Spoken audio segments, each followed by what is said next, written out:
નમસ્તે દર્શક મિત્રો, હું છું અરવિંદ સ્વામી અને આપ જોઈ રહ્યા છો કાન ખોલ કે સ્વામી ન્યૂઝ ચેનલ. આ એપિસોડમાં આપણે વાત કરીશું નાગપુરમાં થયેલી હિંસા વિશે. આજકાલ નાગપુર મીડિયામાં અને લોકોમાં ખૂબ ચર્ચામાં રહ્યું છે, એટલા માટે કે છેલ્લા 2 દિવસથી ત્યાં કોમવાદી હિંસા ભડકી ઉઠી છે. આમ તો નાગપુર આખું વર્ષ ચર્ચામાં રહે છે, કારણ કે RSSનું મુખ્યાલય ત્યાં છે. મોહન ભાગવત પણ ત્યાં જ નિવાસ કરે છે. ભાજપનો એ ગઢ ગણાય છે. પરંતુ ઔરંગઝેબના પુતળાનું વિશ્વ હિન્દુ પરિષદે દહન કર્યું. મૂળ પ્રશ્ન તો ત્યાં ઔરંગઝેબની કબર હટાવવાનો છે. અને ઔરંગઝેબના પુતળાનું જ્યારે વિશ્વ હિન્દુ પરિષદે દહન કર્યું, એ પછી ત્યાં એક અફવા ખોટી રીતથી ફેલાડી.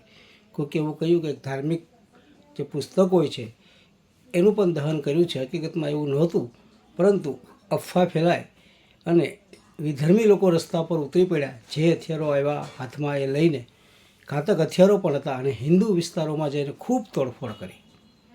લોકોના ઘર સળગાવી નાખ્યા, માલ મિલકત સળગાવી નાખી, દુકાનો સળગાવી નાખી, વાહનો તોડી નાખ્યા, વાહનો બાળી નાખ્યા અને ખૂબ તાંડવ કર્યા. પછી ત્યાં પોલીસ આવી. પોલીસ સામે લોકોનો એક ફરિયાદ છે કે ભાઈ અમે ફોન કર્યા પછી બહુ કેટલી વાર પછી પોલીસ આવી ગયા, લગભગ બધું જે તોફાન કરવાનું હતું એ તોફાન કરી નાખ્યું. એ પછી પરિસ્થિતિ અત્યારે કાબૂમાં છે ને કેટલાક વિસ્તારોમાં ત્યાં કરફ્યુ પણ લાગુ કરવામાં આવ્યો છે.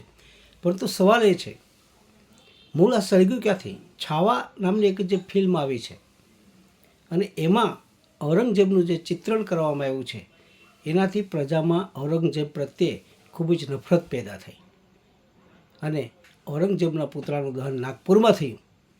એ પછી 2 કોમ છે સામસામે આવી ગઈ અને છેલ્લા 2-3 દિવસથી ત્યાંનો માહોલ એટલો બધો ખરાબ કરી નાખ્યો, અશાંતિ એટલી બધી ઊભી થઈ ગઈ કે ઘણા બધા પોલીસ સ્ટેશનો અત્યારે કરફ્યુ હેઠળ કામ કરી રહ્યા છે. આમાં સામાન્ય લોકોને બહુ નુકસાન થતું હોય છે.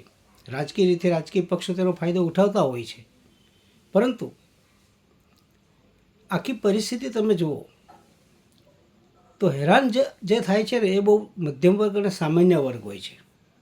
નેતાઓ તો ક્યાંય આરામથી બેઠા હોય છે, એ તો દિવાશ્રી ચાપીને જતા રહેતા હોય છે. સહન પ્રજાએ કરવું પડે છે. નાગપુરમાં ખૂબ શાંતિ હતી, શાંતિભર્યો માહોલ હતો અને વિશ્વ હિન્દુ પરિષદે એકાએક આ કાર્યક્રમ આપ્યો અને એ પછી પરિસ્થિતિ બગડી. નાગપુરનો આ જે ચેપ છે એ બીજે ક્યાંય ન લાગે એનું પણ સરકારે ખૂબ તકેદારી રાખવી પડશે.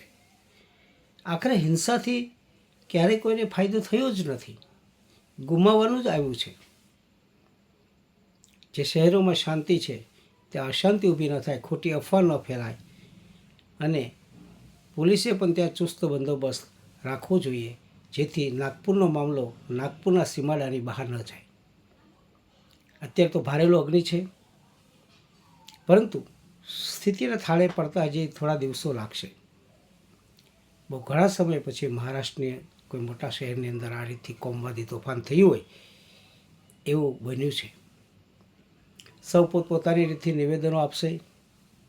શાસક પક્ષ અને વિરોધ પક્ષ પણ, જે તે ધર્મના લોકો હશે એ પણ, એના આગેવાનો હશે, મૌલવી હશે કે સંતો હશે, એ પણ આમાં સ્ટેટમેન્ટ આપશે. પરંતુ હવે ત્યાં કાયમી શાંતિ કેમ સ્થપાય એ માટેના પ્રયાસો તંત્રએ અને બીજા બધા આગેવાનોએ કરવા પડશે. આખરે ત્યાંના લોકોએ ત્યાં જ રહેવાનું છે, એમની સાથે જ.